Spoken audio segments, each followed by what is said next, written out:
பர்திமேயு சுவிசேஷ ஊழியங்கள் வழங்கும் நற்செய்தி நேரம். தேவ செய்தி பாஸ்டர் ஆர். அகஸ்டின். இந்த நாளில் உங்களோடு நான் பேசி வருகிறேன். கடைசி காலத்தில் மனுஷர்கள் எப்படி மாறிடுவாங்க அப்படிங்கிறதுக்கு அநேக காரியங்கள் இங்கே தீமோத்தேயு எழுதி வச்சிருக்கார்.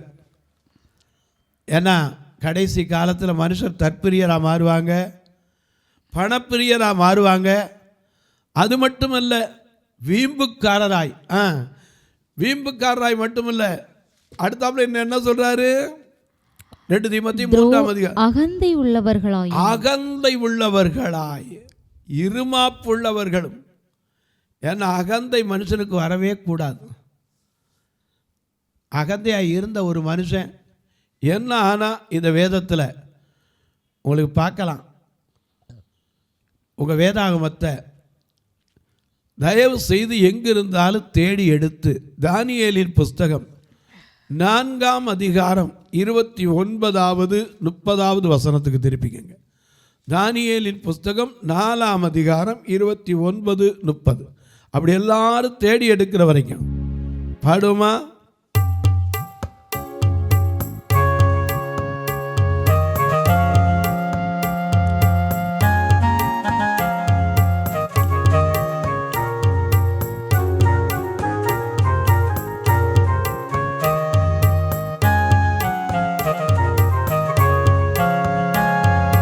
வழி தப்பினான் தெரிந்தேன், பாவ பழி அதை சுமந்தலைந்தேன். வழி தப்பினான் தெரிந்தேன், பாவ பழி அதை சுமந்தலைந்தேன். அவர் அன்பு குரலே அழைத்தது என்னை, அவர் அன்பு குரலே அழைத்தது என்னை.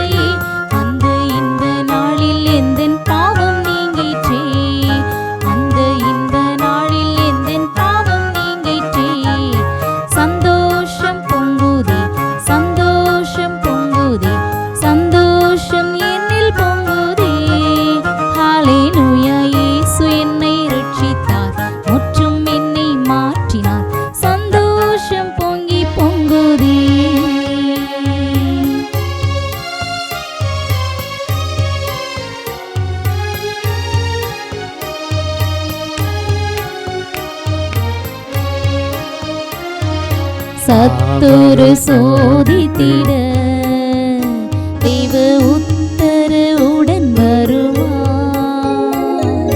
சத்துரு சோதித்திட தெய்வ உத்தரவுடன் வருவார்.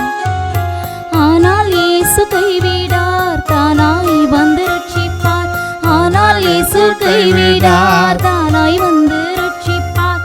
அந்த நல்ல எந்தன் சொந்தமானாரே, அந்த நல்ல இயேசு எந்தன் சொந்தமானாரே. சந்தோஷம் பொங்குதே, சந்தோஷம் பொங்குதே, சந்தோஷம் என்னில் பொங்குதே. ஹல்லேலூயா, இயேசு என்னை ரட்சித்தார், முற்றும் என்னை மாற்றினார். சந்தோஷம் பொங்கி பொங்குதே.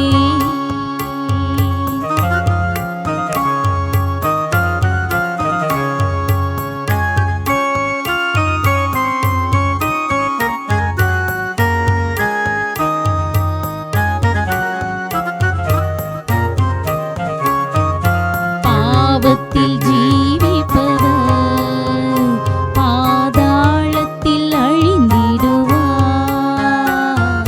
பாவத்தில் ஜீவிப்பவர் பாதாளத்தில் அழிந்திடுவார்.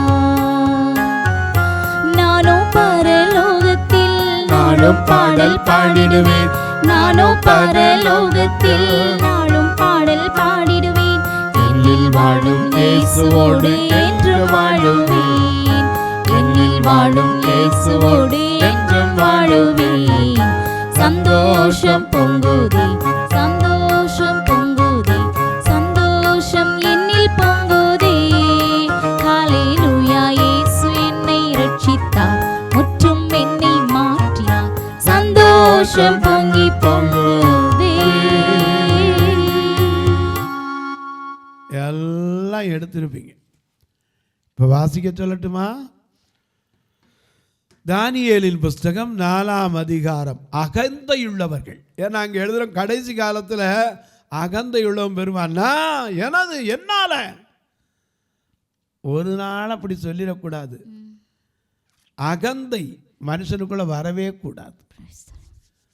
இன்னைக்கு நிறைய நேரங்களில் நான் என்னாலன்னு சொன்ன எத்தனை பேர் காணாமல் போயிட்டான். இங்கே ஒரு மனுஷனை பாருங்க, அகந்தையான பேச்சை பேசினார். தானியேலின் புஸ்தகம் 4ஆம் அதிகாரம் 29ஆம் வசனத்தை பாருங்க. 12 மாதம் சென்ற பின்பு 12 மாதம் சென்ற பின்பு ராஜா, யாரு? நேபுகாத்நேசார் ராஜா பாபிலோன் ராஜ்யத்தின் அரண்மனையின் மேல் உலாவிக் கொண்டிருக்கும் போது இது, நல்ல கவனிங்க, இது எது? இந்த அரண்மனை. நான் நிக்கிறனே இந்த பெரிய அரண்மனை, இது என் வல்லமையின் பராக்கிரமத்தினால், என் வல்லமை என் பராக்கிரமத்தினால் என் மகிமை பிரதாபத்திற்கென்று ராஜ்யத்துக்கு அரண்மனையாக நான் கட்டின மகாபாபிலோன் அல்லவா. அடே அப்பா, எவ்வளவு அகந்த!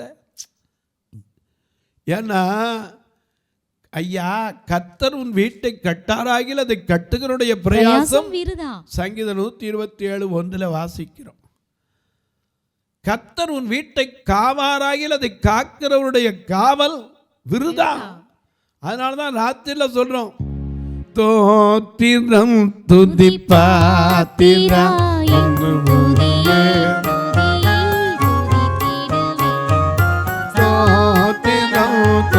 பாத்திரா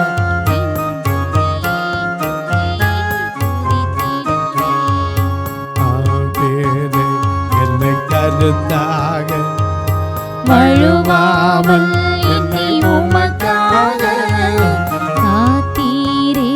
என்னை கருத்தாக வழுவாமல் என்னை உமக்காக எடுத்தீர். என்னையும் உமக்காக எடுத்தீர். என்னையும் உமக்காக கொடுத்தீரும் எனக்காக. ஸ்தோத்திரம் துதி பாத்திரா உம்மை இன்றும் என்றும் துதித்திடுவேன்.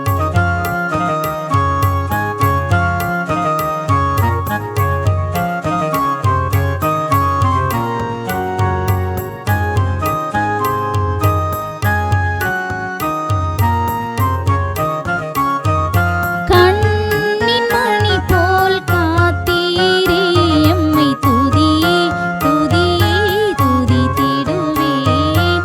கண்ணின் மணி போல் காத்தீரே எம்மை துதியே துதியே துதித்திடுவேன். அண்ணலே உந்தன் அருளாலே அடியாரை கண் பார்த்தீரே. அண்ணலே உந்தன் அருளாலே அடியாரை கண் பார்த்தீரே. மன்னா எமக்கும் நீர்தானே, மன்னா எமக்கும் நீர்தானே. இந்நாளும் எங்கள் துணை நீரே. ஸ்தோத்திரம் துதி பாத்திரா உம்மை இன்றும் என்றும் துதித்திடுவேன். ஐயா, சகல கனமும் துதி யாருக்கு? ஆண்டவர் இயேசு ஒருவருக்கே. நம்மகிட்ட ஒன்றும் கிடையாது. ஆமென். இதை மறந்துடுறோம் சில நேரத்தில். என்னால என்னால என்னாலங்கிறோம். ஆனால் பவுல் கேட்காரு, என்னால் ஒன்றும் கூடாதுப்பா. நான் எதற்காக பிடிக்கப்பட்டேனோ அதை அடையும்படிக்கு ஆசையாய் தொடர்கிறேன். அவ்வளோதான். எதற்காக பிடிக்கப்பட்டோம் அதுக்கு தான் ஆசைப்படணும். நாம் இன்னைக்கு அநேக நேரத்தில் ஏன் மகிமை ஏன் பிரதாம நான் கட்டுன என் பேர் இருக்கா நம்ம பேர் இருக்க நாம இருப்போமா? அதை பாருங்க. என்னைக்கோ வச்சுட்டு போன யோர்தானில் நட்டின கல் 12 கோத்திரத்துக்கு. யோசுவா காலத்தில் அவங்க கடக்கும்போது 12 கல் எடுத்து நட்டு வச்சாங்க. இன்னைக்கு வரைக்கும் அது என்ன செய்யுது இருக்குன்னு வேதம் சொல்லுது. எனக்கு அன்பானவர்களே, ஆனால் நாம் இன்னைக்கு எத்தனை நாளைக்கு இருப்போம் நமக்கு தெரியாது. நமக்குள்ளே பார்த்தா பெருமை, அகந்தை. இந்த நேபுகாத்நேசார் அனுபவிச்சு அவனே அந்த அதிகாரத்தை எழுதுறான். 4ஆம் அதிகாரம் 1-2 வசனத்தை பாருங்க. ராஜாவாகிய நேபுகாத்நேசார் பூமி எங்கும் குடியிருக்கிற சகல ஜனத்தாருக்கும் ஜாதியாருக்கும் பாஷைக்காரருக்கும் எழுதுகிறது என்னவென்றால் உங்களுக்கு சமாதானம் பெருக கடவது. அப்பா, எனக்கு அன்பார்களை காரணம் என்ன தெரியுமா? அவன் சமாதானத்தை இழந்து அலைஞ்சு திரும்ப பெற்றான். அதனால தான் உங்களுக்கு சமாதானம் இருக்கட்டும்பா. ஏன்னா அவர் சமாதான பிரபு. சமாதானம் போதும் இயேசு கிறிஸ்து இவர்தான்.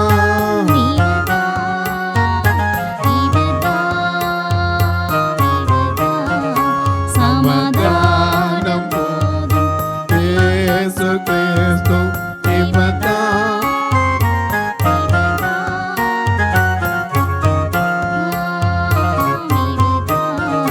நமதாதி பிதா திருப்பல இவர் அன்னுக்குல இவர் மனுமேல இவர். சமாதானம் போதும் இயேசு கிறிஸ்து இவர்தான்.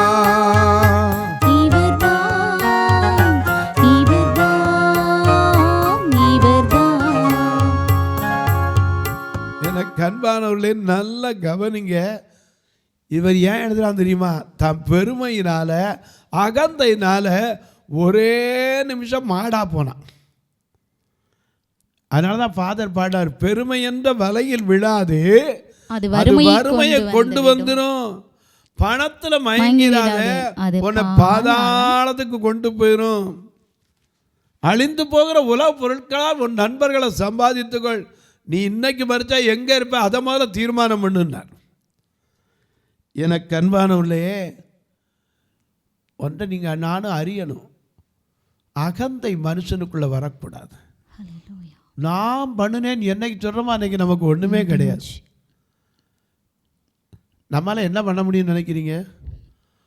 ஒரு தரத்துக்கு 2 தரம் டிசென்ட்ரி போனால் பாத்ரூமில் யாராவது கையை கொடுங்கப்பா எந்திரிக்கிறதுக்கு. ஹலோ, 1 மணி நேரம் 2 தடவை தலைவலி வந்தா அப்பா என்னால் நிற்க முடியலம்மா. ஏங்க ஒன்றும் இல்லைங்க. இப்போ 2 வருஷத்துக்கு முன்னாடி கொஞ்சம் யோசிச்சு பாருங்கள், ரோட்டில் நிற்க முடிஞ்சா? எங்கே பார்த்தாலும் பயம் பயம். ஐயா அங்கே நில்லாது, இங்கே நிற்காத, வீட்டு போயிட்டு தான் கையங்களும் காலங்களும் தொட்டாத, பயம். ஆண்டவருடைய கிருபை. எத்தனை பேர் குவியல் குவியலாக போனாங்க, எத்தனை பேர் குவியல் குவியலா பிணங்கள் அப்படி தள்ளி ஓட்டதை பார்த்தீங்க, கண்ணால் பார்த்துருக்கீங்களே. அகந்தை நமக்குள்ள வரவே கூடாது. ஏன்னா மனிதனுடைய நாட்கள் புல்லுக்கொப்பானது. பார்க்குறதுக்கு ரொம்ப அழகாக பூ இருக்குது, காலையில் தலையில் வைக்கிறோம், மாலையில் எங்கே இருக்குது? வாடி தூக்கி குப்பை தொட்டியில் அடக்கு. ஏன்னா சில நேரம் இலை முத்துன இலையை பார்த்து சொல்லிச்சான், நீ கீழே விழுக போகிற. அதுக்கு தெரியாது, நாமளும் ஒரு நாள் என்ன செய்வோம், கீழே விழுவோம். நமக்கு அநேக நேரம் விளங்கலைங்க. இந்த நேபுகாத்நேசார் தன் அரண்மனையின் உப்பரியில உலாவிக் கொண்டிருக்கும் போது சொன்னான், இது என் மகிமை, என் பிரதாபம், ராஜ்யத்திற்கு அரண்மனையாக நான் கட்டின மகா பாபிலோன் அல்லவா. பாபிலோன் என்ன இடம்னு உங்களுக்கு தெரியும். பாபிலோன் யாரு? வேசிகளுக்கு குடியிருப்புகளுக்கும் தாய். ஆமா, இந்த பாபிலோன்ல நின்று சொன்னா அடுத்த நிமிஷமே இந்த அகந்த வார்த்தை வாயில் இருக்கும் போதே 30ஆம் வசனத்தை பாருங்க.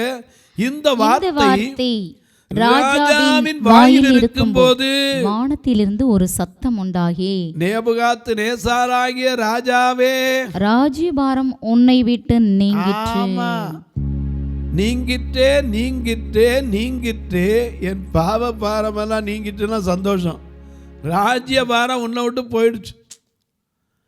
இனிமே ராஜா இல்லை. நேபுகாத்நேசாராகிய ராஜாவே, எங்கிருந்து சத்தம் வருது? வானத்திலிருந்து. அதே வானத்திலிருந்து ஒத்தாசை வரும். சங்கீதக்காரன் சொன்னா, எனக்கு ஒத்தாசை வரும் பர்வதங்களுக்கு நேராக என் கண்களை ஏறெடுக்கிறேன், வானத்தையும் பூமியும் உண்டாக்கிற கர்த்தரிடத்திலிருந்து. அந்த ஒத்தாசை வர இடத்துலேருந்து இப்போ ஒரு வார்த்தை வருது. நேபுகாத்நேசாராகிய ராஜாவே, உன் ராஜ்ய பாரம் உன்னை விட்டு நீங்கிச்சு. அப்படி நீங்கினா பரவாயில்ல, மனுஷரினின்று நீ மனுஷனாவே இருக்க மாட்டேன்ட்டார். மனுஷர்ல கூட உன்னை சேர்க்க முடியாது. மனுஷரிலிருந்து தள்ளப்பட்டாய், வெளியில மிருகங்களோடு சஞ்சரிப்பாய்னா என்ன அர்த்தம்? மிருகங்களோட இருப்பேன். மாடுகளை போல் புல்லை குறிப்பா சொல்லிட்டார். என்ன சொல்லிட்டார்? மாடுகளை போல புல்லை மேய்வாய். இப்படி மனுஷருடைய ராஜ்யத்தில் ஆளுகை செய்து தமக்கு சித்தமானவனுக்கு அதை கொடுக்கிறார் என்பதை அறிந்து கொள்ளும் வரைக்கும் உனக்கு ஒண்ணு கிடையாது, அவர் கொடுக்கணும். ராஜ்யம் அவருடையது. அதனாலதான் நாம சொல்றோம், உம்முடைய ராஜ்யம் வருவதாக. உம்முடைய சித்தம் அங்க செய்யப்படுற மாதிரி இங்கேயும் செய்யப்படணும். எனக்கு அன்பான அநேக நேரங்களில் இந்த அகந்தை கடைசி காலத்தில் எனக்கு அநேக சொன்னாங்க, நான் செஞ்சேன். என்ன செஞ்சோம்? ஒன்றும் செய்ய முடியாது. நான் செஞ்சேன்னு சொல்லிக்கலாம் வேணாம். அந்த செஞ்ச இடத்த கூட சுற்றி பார்க்குறதுக்கு பலன் இல்லாமல் போகிற நாட்கள் வந்துடுது. நம்மளே சொல்லுவோம், எப்போ படி ஏற முடியலப்பா. எனக்கு அன்பானுள்ளே, மனித வாழ்க்கை நிலையற்ற வாழ்வில்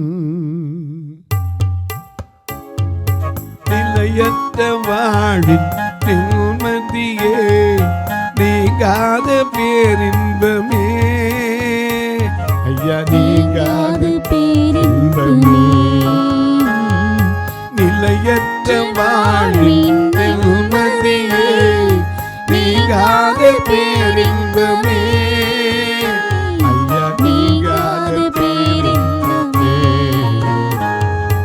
ஆட்கொண்ட தெய்வம் திருப்பாதமாமந்து ஆறுதல் அடைகின்றேன்,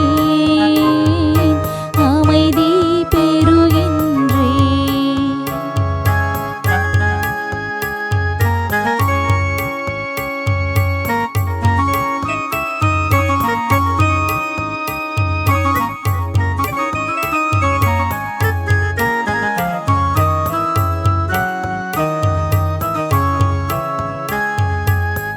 காற்று வீச எதிர்போரும் பேச, எதிர்காற்று வீச எதிர்போரும் பேச, என்னை காக்கும் புகலிடமே.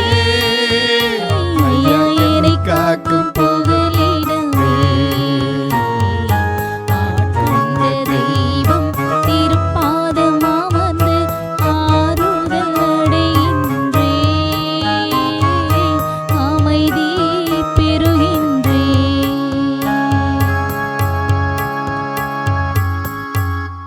நல்ல கவனிங்க. அகந்தையா இருந்த ஆமானுக்கு நிலை என்னாச்சு? என்னத்தான் நினைச்சான். கடைசியில் அடுத்தவனை அலங்காரம் பண்ண வேண்டி வந்துச்சு. எவனை கொல்லணும்னு நினைச்சாலும் அவனை தூக்கி குதிரை மேலே ஏற்றி ரோடா சொல்லிக்கிட்டு வர வச்சார். எப்படி சொல்லிக்கிட்டு வச்சாரு? ராஜா கனம் பண்ண விரும்புகிற மனுஷனுக்கு இப்படியே செய்யப்படும். அல்லேலூயா. பாருங்க, நம்ம அகந்தையா இருந்தா ஒரே நிமிஷத்துல ஒண்ணுக்கும் இல்லாம ஆக்கிடுவார். நாம மண்ணு கூட இல்லை, தூளுங்க. ஒரு நிமிஷத்துல நமக்கு கொஞ்சம் யோசிச்சு பாருங்க. 30 வயசுல இருக்கிற பலம் 40ல் இருக்கா? 40ல் இருக்கிற பலம் 50ல் இருக்கா? 50ல் இருக்கிற பலம் 70ல் இருக்கா? நாளுக்கு நாள் we are take a step to graveyard. ஒவ்வொரு நாள் நாம் நினைக்கிற பெரிய நாள் கூடிட்டே போகுது. நான் சொல்ல ஒவ்வொரு நாளும் குறைஞ்சிக்கிட்டே போகுது. கலரை நோக்கி என்ன செஞ்சுக்கிட்டு இருக்கோம்? போய்கிட்டே இருக்கோம். அதுக்குள்ள பெருமை, அகந்த, வீம்பு, பணப்பிரிய, தற்பிரியன், என்ன வாழ்க்கைங்க. இப்படிலாம் இருந்துடக்கூடாது. ஏன்னா காயினுக்கு வீம்பு மனசில் வந்துச்சு. அவன் காணிக்க ஏற்றுக்கிட்ட ஏன் காணிக்க ஏற்றுக்கல, அவன் பண்ண அப்படி என்ன, அந்த வீம்பில் தான் அவனை கொலை பண்ணான். வீம்புக்காரர். இங்கே பார்க்கிறோம் அகந்தை. ராஜாவுக்கு எவ்வளோ அகந்தை. நான் கொட்டின என் மகிமை என் பிரதாபம். உடனே ஒரு வார்த்தை வந்துச்சு, அவ்வளோதான் நேபுகாத்நேசாரே, இத்தோட உன் வேலை முடிஞ்சது. நீ என்ன செய்ய மாட்டே, இனிமேல் மனுஷனாக கூட உன்னை வைக்கல. ராஜாவாக இருந்தவன் ஒரே நிமிஷத்தில் மனுஷரிருந்து தள்ளப்பட்டான், மிருகங்களோடு சஞ்சரித்தான், மாடுகளைப் போல புல்லை மேய்ந்தான். அது மட்டுமல்ல, நீ உணரணும். எதுக்கு? உன்னதமானவர் தமக்கு ஆளுகை செய்து தமக்கு சித்தமானவருக்கு அதை கொடுக்கிறார் என்பதை நீ அறிந்து கொள்ளும் வரைக்கும் 7 காலங்கள் உண்மையில் கடந்து போகும் என்று உனக்கு சொல்லப்படுகிறது என்று விளம்பரப்படுத்தி அந்நேரமே இந்த வார்த்தை நிறைவேறிற்று. ஏன்னா வார்த்தை நிறைவேறும். ஏன்னா அவர் யாரு? வார்த்தையில் உண்மையுள்ளவே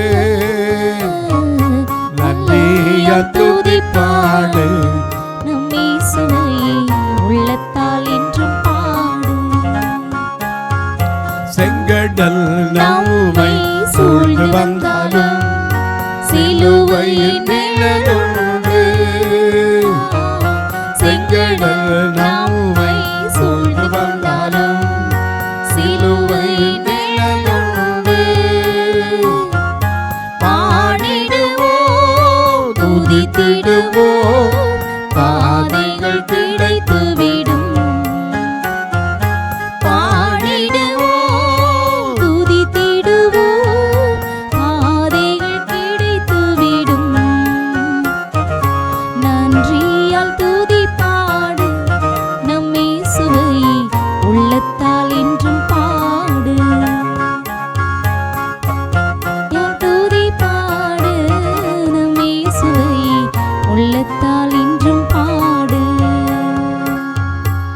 தொலைக்காட்சியில் பார்க்கிற என் அன்பு மக்களே, இந்த நிகழ்ச்சியை நாள்தோறும் பார்க்குறீங்க, கேட்குறீங்க, பரவசம் அடைகிறீங்க. நல்லது.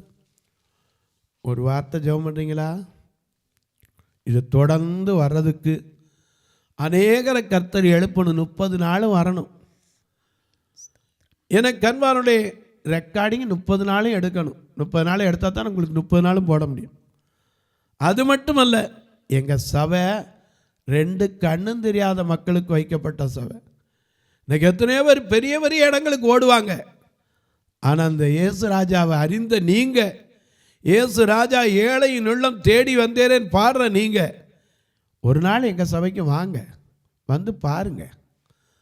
கர்த்தர் ஏவனா உதவுங்க, இல்லாட்டி பரவாயில்ல. பார்க்குறதுக்கு எங்கெங்கோ போகிறீங்களே, எதையெல்லாமல் போய் பார்க்குறீங்களே, ஒரு நாள் இதை வந்து பாருங்களேன். 2 கண்ணு தெரியாத மக்கள், இவர்களும் ரட்சிக்கப்படணுங்கிறதுக்காக திருநெல்வேலியில் ஒரு ஆலயம், மதுரையில் ஒரு ஆலயம். இதில் பாருங்கள், திருநெல்வேலி ஆலயத்துக்கு ஞாயிற்றுக்கிழமை ஆனால் போதும், கூட்டிகிட்டு வர்றதுக்கு மட்டும் ஒரு மாதத்துக்கு 16,000 ரூபா வேனுக்கு மட்டும் வாடகை கொடுத்துக்கிட்டு இருக்கோம். ஏன் ஆண்டவர் எத்தனையோ பேர் ஆசீர்வதிச்சிருக்காரு. எத்தனையோ பெரிய பெரிய நிறுவனங்களில் எத்தனை வேணா சும்மா போட்டிருப்பீங்க. கர்த்தர் ஏவினா ஒன்றை கர்த்தர் உங்களை இந்த ஊழியத்துக்காக நீங்கள் வைப்பீங்கன்னா அது உங்கள் பேரை என்றைக்கும் ஆண்டவருடைய ராஜ்யத்தில் சொல்லிக்கிட்டே இருக்கும். ஏன்னா ஏழைக்கு இறங்கினால் இறைவனுக்கு கடன் கொடுக்கிறான். நீதிமொழிகள் 17:19 19:17. என கண்வாருடைய இந்த ஏழை சிறியர் ஒருவனுக்கு எதை செய்தீர்களோ அது எனக்கே செய்தல் இயேசுவே சொன்ன வார்த்தை. நீங்களும் தாராளமாக தொடர்கொள்ளலாம். ஏன்னா மாதத்துக்கு 16,000, ஒரு வருஷத்துக்கு 1,92,000 ரூபா. ஒரு நல்ல வேன் வாங்கினா கூட ஒரு 20 லட்சம் இருந்தால் கிட்டத்தட்ட 10 வருஷத்துக்குள்ள அந்த வேலையே முடிஞ்சுவோம். அது மட்டும் இல்லை, அதை வச்சு எத்தனையோ நல்ல காரியம் செய்யலாம். ஞாயிற்றுக்கிழமை வந்தாலே எனக்கு அதில் ஒரு பெரிய மனபாரம், ஐயோ இவங்களை கூட்டிகிட்டு வரக்கு ஏற்பாடு பண்ணுமே, நல்ல ஒரு உணவு கொடுக்கணும், ஏதாவது உதவி செய்து அனுப்பணும். ஒருவேளை ஐயா நீங்களும் எப்படி உதவலான்னு கேட்பீங்க. ஒருவேளை எனக்கு ஒருத்தர் பொள்ளாச்சியில் எப்படி தான் தெரியவே தெரியாது ஒருத்தர் இருந்தார். அவர் என்ன பண்ணுறாரு தெரியுமா?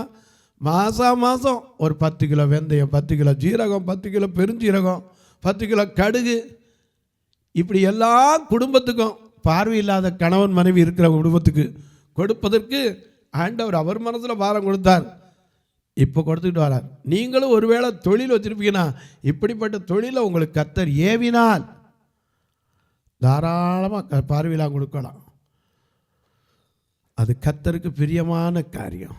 ஏன்னா ஏழைக்கு, தேசத்தில் எளியவர்களுக்கு ஒரு கைகளை திறக்க வேண்டும் என்று கர்த்தர் சொன்னார். அது மட்டும் இல்லை, எத்தனையோ கட்டுமான பணி இன்னும் கட்டி முடிக்கப்படலை. திருநெல்வேலியில் வயதான பார்வையற்றவங்க தங்கியிருக்காங்க. இவங்களுக்கு இன்னொரு அறை கட்டப்படணும். மதுரையில் பெண்களை வச்சுருந்தோம், அதில் இப்போ ஓடு கூட எல்லாம் உடஞ்சி போய் 20 வருஷம் ஆனதுனால அந்த ஓடு கூட மாற்ற முடியல. எப்படியாவது இனிமேல் ஓடு போடக்கூடாது, சென்ட்ரிங் தான் போடணும் ஜெபம் பண்ணிக்கிட்டு இருக்கோம். ஆண்டவர் எழுப்பித்தர ஜெபிங்க. எப்படி தொடர்பு கொள்ள? 2 நம்பர் இதில் வந்துக்கிட்டே இருக்கும், ஜிபே, ஃபோன்பே. ஒருவேளை ஐயா நான் கட்டுமான பணிக்காகவோ அல்லது சுவிசேஷ ஊழியத்திற்காக கொடுக்குறதுக்கு விரும்புகிறேன்னா அதற்குன்னு தனி இது உண்டு. சமூக சேவைக்காகனா அதுக்கு ஒரு தனி நம்பர் உண்டு. என்கிட்ட கேட்டிங்கன்னா உங்களுக்கு தாராளமாக கொடுக்க காத்திருக்கிறேன். இப்போ உங்களுக்காக ஜெபிக்கட்டுமா? உங்கள் ஜெபக்கார் எது இருந்தாலும் காலை 10லேருந்து 5க்குள்ளே சொல்லலாம். ஏன்னா நான் வெளியே பிரசங்கம் பண்ண போகிறாள். 24 மணி நேரம் சொல்லிவிட்டு உங்கள் ஃபோனை அட்டன் பண்ணாமல் இருக்கக்கூடாது. இப்போ உங்களுக்காக ஜெபிக்கட்டுமா? நல்ல பிதாவே, நன்றியோடு துதிக்கிறோம் சுவாமி.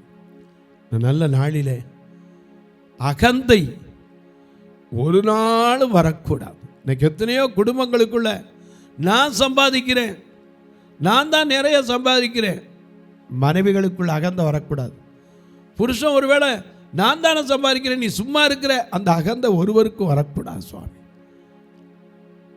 ஒருவருக்கு ஒருவர் அன்பினாலே தங்களிலும் மேன்மையாக எண்ணுகிற அனுபவத்தை கொடும். யார் யார் எந்தெந்த சூழ்நிலையிலே இந்த நிகழ்ச்சியை பார்க்கிறார்களோ, ஒருவேளை படுக்கையில் படுத்துக்கொண்டு வேதனையில் பார்க்கலாம், வியாதியின் கொடுமையில் பார்க்கலாம், மனம் விட்டு சொல்ல முடியாத எத்தனையோ பாரத்தோடு இதை பார்க்கலாம். மனுஷன் பார்ப்பது முகத்தை, நீர் பார்ப்பது இருதயத்தை. அவருடைய வேதனைகள் எல்லாம் மாறட்டும்.